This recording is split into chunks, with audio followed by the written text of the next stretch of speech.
Putin is already dead. Putin is dying of cancer. Putin is really sick. Putin is stepping down.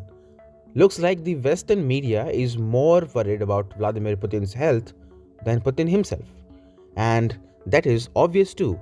After all, Ukrainian President Volodymyr Zelensky has now admitted that Russia under President Putin is invincible and only a sudden death of him can stop the war. In a recent interview, Zelensky said that the war will immediately stop if Putin is gone.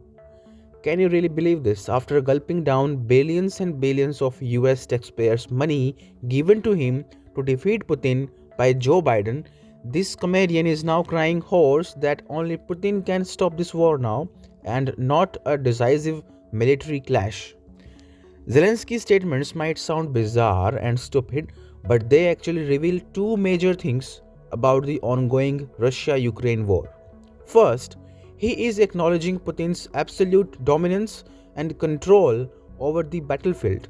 And second, he is actually calling on Western leaders who want to stop the war to lay the ground for killing the Russian leader. Like an actual gang leader, Ukraine's President Zelensky maintains his own hit list managed by Ukraine's Home Ministry, where names of would-be targets are mentioned.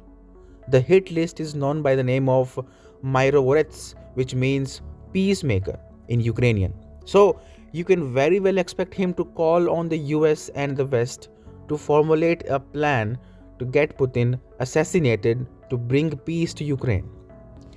Speaking of assassinations of global leaders, USA's mention is a foregone conclusion. USA's CIA is infamous for carrying out political assassinations on foreign soil. From the aerial bombing of presidents to drone attacks on alleged terrorist leaders, USA has innumerably attempted to murder foreign leaders. This is very well documented. For instance, the CIA in 1960 sent a scientist to kill Congo's first prime minister, Patrice Lumumba, with a lethal virus. In 1973, the CIA helped organize the overthrow of Chile's president, Salvador Allende. Later, he died on the day of the coup itself. In 2017, the North Korean Ministry of External Affairs accused US of being behind an alleged assassination attempt on its leader Kim Jong-un. Make no mistake, US President Joe Biden once mistakenly admitted before the media that he wants to enforce a regime change in Russia. While speaking in Poland in Warsaw on March 26, Biden infamously said that Putin cannot remain in power. From day one, it is very clear that through the Russia-Ukraine war, the Biden administration wants to get three birds killed with a single stone. First, he wants a weakened Russia. Second, he wants to remove Putin from power. And third, he wants to make Europe more dependent on the US.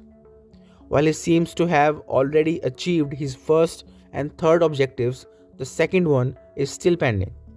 And Zelensky's statements about Putin's death now raise doubt about Biden's plans. As things have turned out so far, this is very clear that Putin's leadership has turned Russia into an impregnable fortress. Putin, a former KGB spy, is a master strategist and diplomat who has skillfully navigated his nation through all diplomatic and military challenges. EU and US piled sanctions after sanctions on Russia, but Putin's alliances with major powers like India and China kept his nation up and running and alive and kicking. The fact that Zelensky and Biden are looking desperate to have him assassinated only makes Putin appear strong and bold. The Russia-Ukraine war is still going on, but Putin has already defeated Biden and company on the diplomatic chessboard.